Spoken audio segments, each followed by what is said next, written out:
Assalamualaikum warahmatullahi wabarakatuh. Saya Adisti Junior Firman Atmadipura. Hari ini saya akan berpidato tentang wacana pemerintah memangkas libur panjang akhir tahun. Pidato ini adalah untuk memenuhi tugas keempat saya dari mata kuliah Public Speaking dengan pengajar Ibu Dita Faisal. Dalam pidato kali ini saya menggunakan metode extempore. Saya akan memulai pidato hari ini. Pada kesempatan yang berbahagia ini, marilah kita panjatkan puja-puji syukur atas kehadirat Tuhan Yang Maha Esa yang telah melimpahkan rahmat-Nya sehingga kita dapat bertemu sapa di hari yang indah ini tanpa suatu halangan apapun.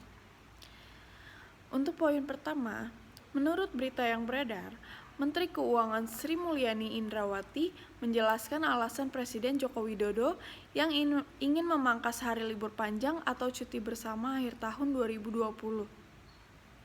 Dia menilai seharusnya dalam suasana normal dengan hari libur, orang melakukan kegiatan aktivitas dan melakukan interaksi sehingga kemudian terjadilah konsumsi.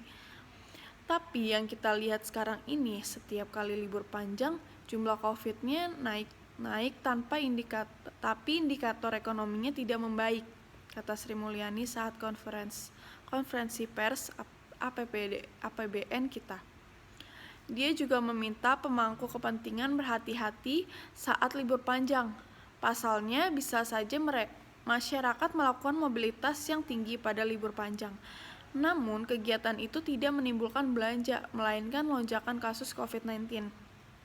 Sri Mulyani mengatakan pada Oktober tahun ini jumlah hari kerja hanya 19 hari. Jumlah itu lebih rendah dibandingkan Oktober tahun lalu, yaitu 23 hari jam kerja. Selain itu, Menko mengungkapkan kemungkinan adanya libur panjang di tahun ini menyebabkan arus ekspor dan impor menjadi berpengaruh. Hal tersebut tentu disebabkan karena jumlah hari kerja yang lebih pendek.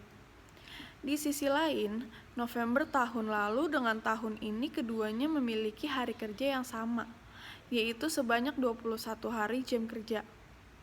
Namun pada Desember tahun lalu terdapat 20 hari jam kerja. Sementara itu apabila dengan jumlah liburan yang cukup panjang, maka hanya terdapat 16 hari jam kerja. Menurutnya, dalam paparan data pada Oktober, dengan jumlah hari kerja yang menurun, maka konsumsi listrik di bidang bisnis dan manufaktur juga ikut menurun. Sebelumnya, telah dikeluarkan surat keputusan bersama SKB, Menteri mengenai Hari Libur Nasional dan Cuti Bersama tahun 2020 pada 20 Mei 2020. Pemerintah menerbitkan SKB Menak nomor 440 Menaker nomor 03 dan Menpan RB nomor 3 tahun 2020. Surat keputusan ini ditandatangani oleh Menteri Agama Fahrul Razi, Menteri Ketenagakerjaan Ida Fauzia, dan Menteri Pendayagunaan Aparatur Negara dan Reformasi Birokrasi Cahyo Kumolo. Melalui kebijakan ini akan ada 2 hari libur nasional dan 5 hari cuti bersama serta ditambahkan dengan libur Sabtu dan Minggu selama 4 hari. Dengan demikian seharusnya ada 11 hari libur tanpa jeda. Sri Mulyani menuturkan dalam kondisi libur panjang tidak terjadi konsumsi seperti yang diharapkan pemerintah.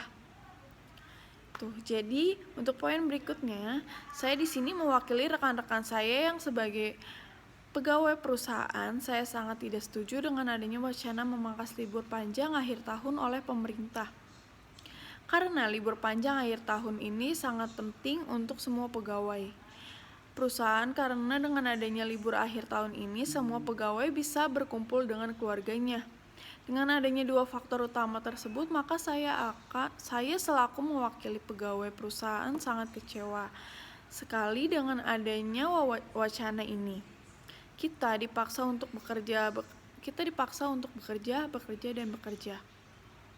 Sedangkan dengan kondisi yang seperti sekarang, tingkat positif yang COVID-19 ini sangat meningkat. Dengan adanya memangkas hari libur ini, membuat para pegawai-pegawai perusahaan menjadi kecapean dan kurangnya istirahat, menjadi suatu gejala yang sangat ditakuti oleh semua pegawai-pegawai yang berdampak ke orang banyak ataupun ke keluarga. Seharusnya kita bisa meluangkan waktu untuk istirahat agar kondisi tubuh tetap fit dan sehat, malah kita dipaksa untuk bekerja dengan adanya wacana memangkas waktu libur panjang ini oleh pemerintah. Sebagaimana kita sebagai pegawai perusahaan itu harus diperhatikan untuk masalah kesehatan dan kondisi fisiknya. Dengan ada wacananya dari pemerintah, ini sangat tidak baik untuk para pegawai-pegawai dipaksa untuk bekerja. Seharusnya itu waktu untuk mereka istirahat bersama keluarganya. Dan saya sebagai mahasiswa juga berpendapat untuk tidak setuju dengan adanya wacana ini yang dibuat oleh pemerintah, karena saya juga butuh waktu bersama keluarga yang dikarenakan ingin sekali berkumpul dengan keluarga saya di saat libur panjang akhir tahun ini. Dengan adanya wacana memangkas libur panjang ini, jadi saya dan keluarga saya harus bekerja dan tidak ada waktu untuk mengumpul bersama keluarga. Memang benar, dengan adanya memangkas libur panjang ini dapat berdampak ke perekonomian kita. Tetapi kesehatan dan kondisi badan kita yang paling terpenting dalam hidup kita. Kita boleh bekerja keras, tetapi kesehatanlah yang paling utama. Apalagi dengan keadaan sekarang dengan adanya virus COVID-19 ini yang semakin meningkat setiap waktu. Solusi dari saya adalah memangkas waktu libur itu boleh saja, tetapi untuk bersama keluarga dan kesehatanlah yang paling terpenting. Solusinya, setiap pegawai atau karyawan di rolling hari liburnya sekiranya 3 hari libur dan 3 hari masuk kerja. Di setiap karyawan atau pegawai, jadi semua karyawan merasakan berkumpul dengan keluarga dan bisa memenuhi perekonomian mereka di akhir tahun. Demikian yang dapat saya sampaikan. Bila ada yang salah, mohon maaf. Wassalamualaikum warahmatullahi wabarakatuh.